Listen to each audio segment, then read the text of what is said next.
आज पूरा देश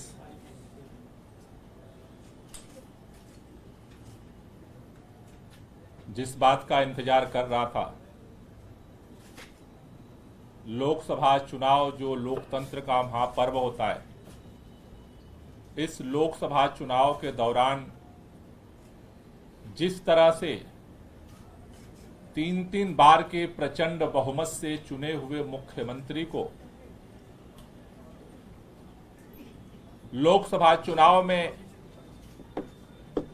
प्रचार से केंद्र की भारतीय जनता पार्टी की मोदी सरकार ने वंचित किया था,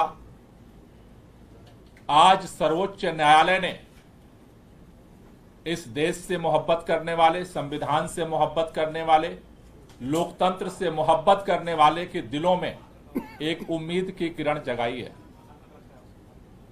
हम पूरे दिल्ली के लोगों की तरफ से, देश के संविधान प्रेमियों की तरफ से, पूरी पार्टी की तरफ से सर्वोच्च न्यायालय का धन्यवाद करना चाहते हैं कि उन्होंने इस तानाशाही के अंधकार युग में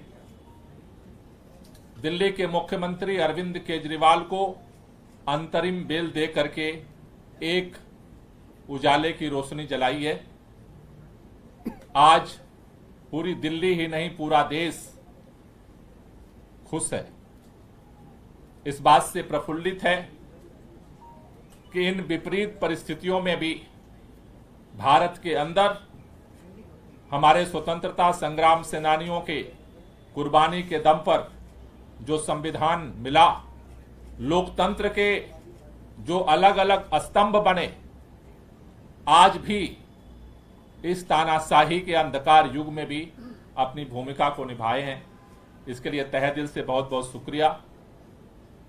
ये सत्य की जीत हुई है, क्योंकि जिस तरह से बिना किसी सबूत के, बिना किसी एफआईआर के, जिस तरह से अचानक उठा करके मुख्यमंत्री जी को जेल में डाला गया, आज सुप्रीम कोर्ट के अंतरिम बेल मिलने से एक बात साबित हुई है कि आज सत्य की जीत हुई है और लोगों में एक उम्मीद की किरण बंधी है। मैं पूरे दिल्ली के लोगों से, देश के लोगों से एक ही बात कहना चाहता हूं कि जो इस देश के अंदर हम सब ने मिलकर के लोकतांत्रिक तरीके से, संवैधानिक तरीके से, वोट की ताकत से इस देश से तानाशाही को खत्म करने का, संविधान को बचाने का, लोकतंत्र को बचाने का जो अभियान चलाया है, अरविंद केजरीवाल जी के बाहर आने से ये और मजबूत होगा। पूरा देश मिलकर के इस लड़ाई को लड़ेगा और इस देश के अंदर लोकतंत्र को और संविधान को बचा करके इस देश को और मजबूत करेगा। तो मैं पुनः सभी लोगों को बधाई भी देना चाहता हूं और खास तौर से सुप्रीम कोर्ट का धन्यवाद करना चाहता हूं। मैं चाहूंगा कि आतिशी जी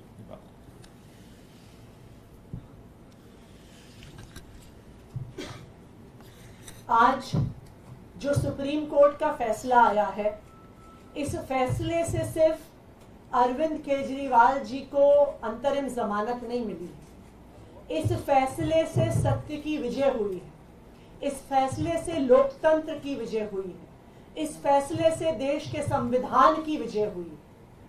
हमारे देश के इतिहास में जब जब संविधान खतरे में आया है, जब जब लोकतंत्र खतरे में आया है, तो हमारे देश में सुप्रीम कोर्ट सामने आया है और लोकतंत्र की रक्षा करने में सुप्रीम कोर्ट ने एक बहुत बड़ी भूमिका निभाई है।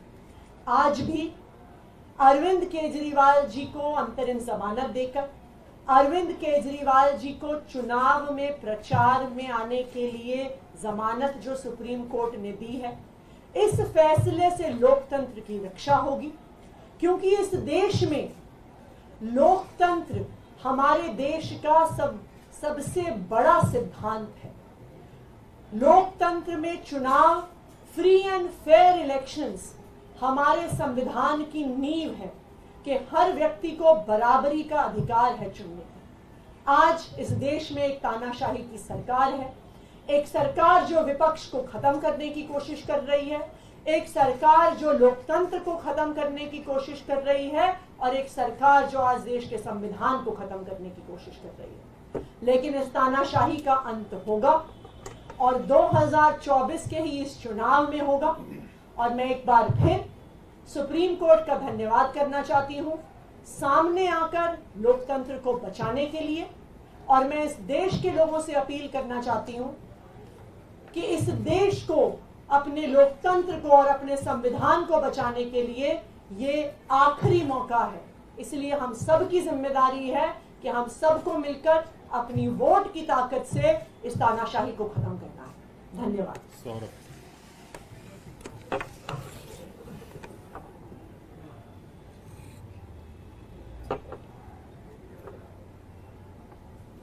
ये पीएमएलए जैसे मामले में जिसमें केंद्र की पूरी सरकार, उनकी पूरी आर्टिलरी, पूरी मशीनरी एक मुख्यमंत्री को जेल में रखना चाह रही थी, और ऐसे मामलों में जहां पे महीनों महीनों बिना सबूतों के लोगों को जेल में रखा गया, उनकी इंटरिम बेल 40 दिन में होना मुझे लगता है कि कोई चमत्कार से बड़ा ही कुछ है।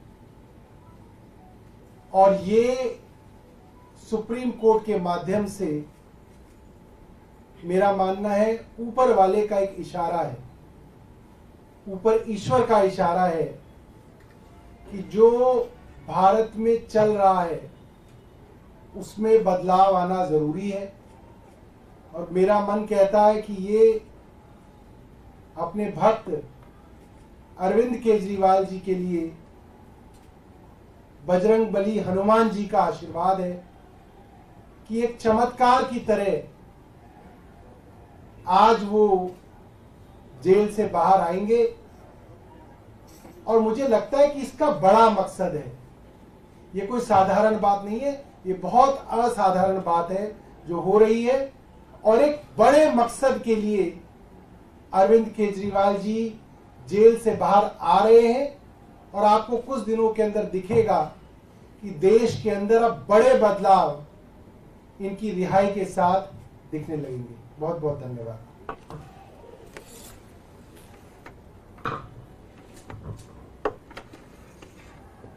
We are extremely grateful to the Supreme Court for upholding the democracy in the country today. ये जैसा सौरभ भाई ने मुझसे पहले बताया, जैसा आतिशी जी ने मुझसे पहले बताया, जैसा गोपाल सर ने मुझसे पहले बताया, बहुत ही एक्स्ट्रॉर्डनरी सर्कमस्टांसेस में ये बेल ग्रांट हुई है, इंटरिम बेल ग्रांट हुई है। पीएमएलए जैसे संगीन प्रोविजन जहां लगे थे, जिसका मकसद ही सिर्फ बयानबाजी के आधार पर, भाजपाइयों की बयानबाजी के आधार पर अरविंद केजरीवाल जी को जेल में डाल के रखना था, लोकसभा चुनाव से बाहर रखना था। Like Atish ji said before me, ये लास्ट मौका है to save democracy, and we call upon the citizens, we call upon the media, we call upon all of you to ensure कि हम भी इस बार डेमोक्रेसी को अपहेल्ड करें और लगातार देश में, इंडिया में डेमोक्रेसी बनी रहे, इसका पूरा प्रयास करें। Thank you.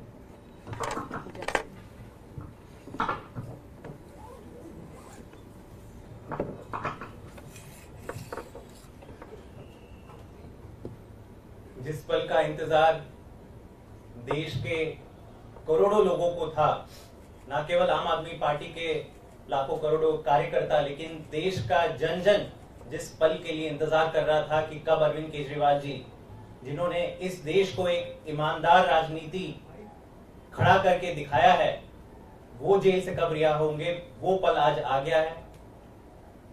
इसमें केवल सत्यमेव जयते सबसे सटीक बैठता है। हम शुरुआत से कह रहे थे कि आप झूठ के कितने बड़े पुलिंदे खड़े कर करके 2 साल से झूठ पे झूठ आप एक केस खड़ा कर रहे हो। देश के इतिहास में ऐसा कभी नहीं हुआ, इतना बड़ा राजनीतिक षड्यंत्र। एक नई पार्टी जिसको भाजपा खुद कहती है सुपारी जितनी पार्टी, लेकिन देश की सभी संस्थाएं, सीबीआई, ईडी, आईटी, सब कुछ आम आदमी पार्टी के पीछे आपने छोड़ दिया।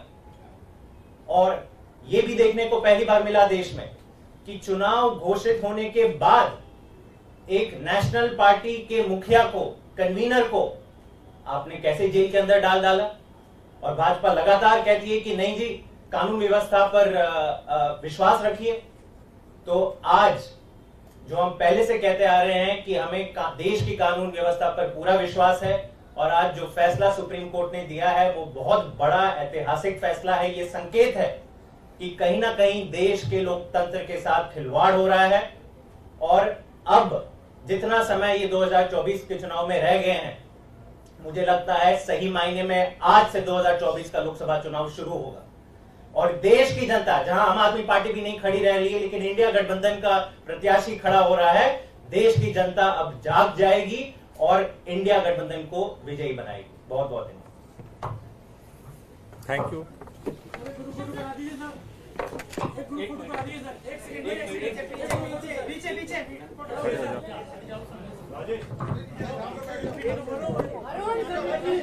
अरुण